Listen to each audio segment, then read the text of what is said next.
This tool is programmed by in Perl, and DNSenum is a tool that it was designed with the purpose of enumerating DNS information about a domain. We can get information by using DNS tool, a DNSenum tool over here. So what it does is that it gets the host address, the name servers, the MX records. It tries the zone transfers. It gets the bind version. It also gets the extra names and subdomains via Google scraping.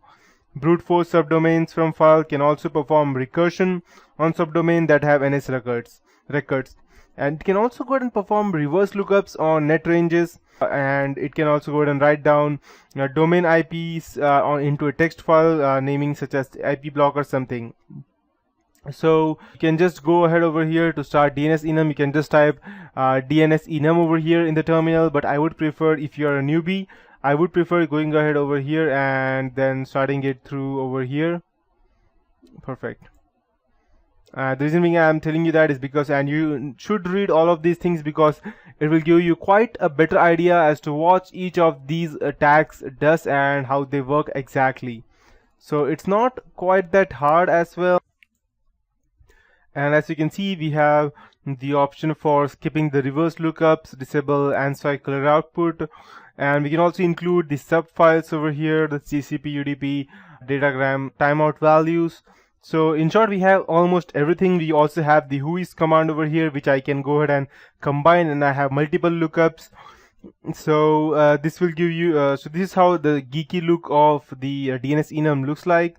So if you want to gather information about a specific website, just go ahead and add a specific website's name, and make sure that even in the previous tools that I showed you on Kali Linux, you never go ahead and type, let's say, I'll just open another one. Let's say if you're using any random tool, so I'll just type random.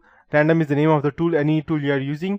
And if you want to go or gather information about a website, let's say Google or Microsoft, so you don't type www.google.com. You just type google.com. You don't type www, because if you do that, then there may be some kind of complications which happens in Kali Linux. It is not able to recognize that properly, and you will get some errors. So we don't go ahead and do www.google.com. We just do google.com. Yes, I'll be using these. So let's assume that we wanted to gather information about Facebook.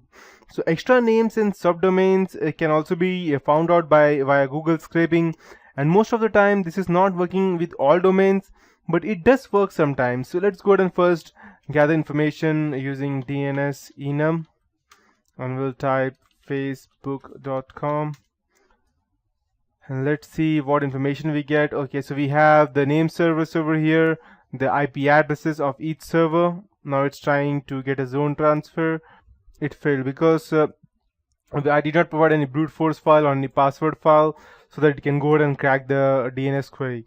So, but we can still go ahead and type some extra subdomains or via Google scraping. So we will just go ahead and try to do that, and let's check what we get. So I'll type DNSenum, and I'll type, let's say, P5S20 facebook.com. Perfect. So what it does is that P is the number of pages that it would check, and so I have provided over here as 5, so 5 pages it would check, and 20 is the number of Google search pages to process. The default is 20 pages, which I have provided, and S is the switch that must be specified, and -S is the scrap value, so the maximum number of subdomains that will be scrapped. And since this is not functional, you can manually run this command in a Google search, such as all in www.sitename, and you will still get the same thing. So I'll first go ahead and run this over here, and after that I'll go ahead and run the same thing to Google, and I'll show it to you. Let's check if we get some more stuff. Zone transfer won't work because the reason being that I have not yet provided any random file to it. It has started scraping subdomains from Google for facebook.com. So let's check what we get. Perfect. So it is scraped, but it did not get anything because Google is most probably blocking the queries. But this is how it works, and I'll show you how it works in Google if I go ahead and do the same thing. So I'll just type all.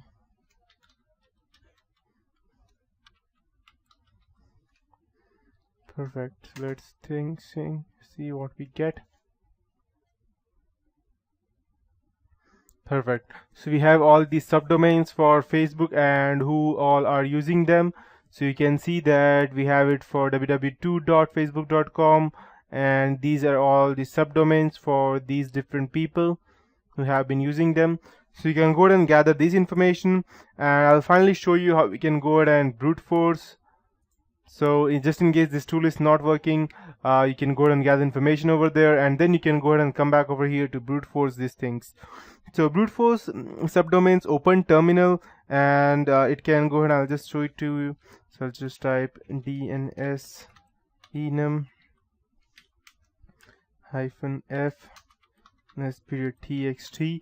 Over here, DNS.txt would be your text file which contains n number of passwords, and you need to save it over here in the home. And I'll just go ahead and add it. Let me check if I can go ahead and okay.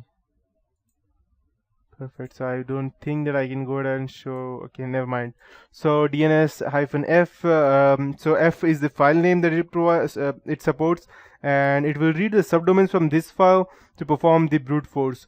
So what you could do, you could go ahead and create a DNS.txt file, have all the subdomains in the F, and you can go ahead and brute force to check which subdomains it has. And you can go ahead and type facebook.com. It won't work over here because I have not yet specified anything inside the DNS.txt file. If it had, then it would have checked all these things for the subdomains, and then it would have given me out the proper answer. So that would be it for this tutorial. In the next tutorial, I'll be teaching you more about the different tools that we can see over here. Let me just getting more information about DNS, DICT, DNS map, recon, and all these stuff. So, yep.